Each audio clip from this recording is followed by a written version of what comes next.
歡迎返嚟我嘅 channel， 我係謝你。咁我呢度呢，就準備咗400個 gram 左右嘅雞翼啦，咁我已經將佢解咗凍，洗乾淨咗噶啦。至於調味方面呢，我會用1茶匙嘅糖啦，3個茶匙嘅豉油啦，2個茶匙嘅蠔油啦，1/2茶匙嘅黑椒，同埋2個茶匙嘅粟粉啦，最後會落多1個茶匙嘅油嚟同啲雞翼調味嘅。你哋今日好嗎？留言話我知，你哋想睇姐你煮啲咩餸啊？祝你哋有開心愉快嘅一日。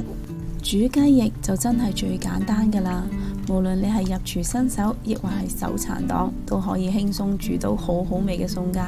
將啲雞翼調好味之後，擺埋一邊備用先啦。跟住呢，我呢度就準備咗1個嘅薯仔啦，大概都係400個 gram 左右嘅。咁薯仔呢，佢就含有非常之豐富嘅維他命 B6 啦，而維他命 B6 呢，就可以令人心情放鬆啦，即係話薯仔對減壓同埋抗抑鬱係有非常之好嘅食療功效㗎喎。若果你對我嘅食譜有任何疑問嘅話，請你將個問題寫喺下邊評論區嗰度啊，我係非常之咁樂意同大家一齊討論㗎。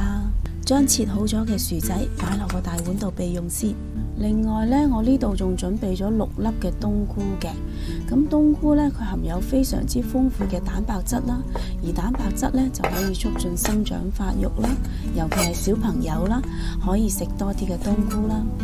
另外呢，冬菇佢含嘅熱量同埋脂肪呢係非常之低嘅喎，而且呢，佢仲唔含任何嘅膽固醇啦，所以冬菇可以話係一個非常之健康嘅食材嚟㗎。冬菇同薯仔切好咗之後，我會用1/4茶羹嘅鹽啦，1/2茶羹左右嘅黑椒啦，同埋1個茶羹左右嘅油啦，嚟幫啲薯仔同埋冬菇做翻個調味嘅。我會將呢一個食譜嘅所有食材用料 list 咗喺呢條片嘅最後啦。如果各位係煮呢個餸嘅時候呢，就可以將條片拉到最後嚟睇，就可以一目了然噶啦。將調好味嘅薯仔、冬菇同埋雞翼呢，都鋪咗落個大碟度先啦。咁我會盡量地將佢哋鋪勻佢啦。咁一陣間蒸起上嚟呢，就會受熱均勻啦，咁就唔會一啲熟一啲唔熟咁啦。我會用個大火啦，嚟將啲雞翼蒸佢大概12分鐘左右嘅。12分鐘眨下眼就已經過咗去啦。好香啊！睇下啲雞翼蒸到閃靈靈、脹卜卜、滑捋捋咁，睇到就已經流口水啦。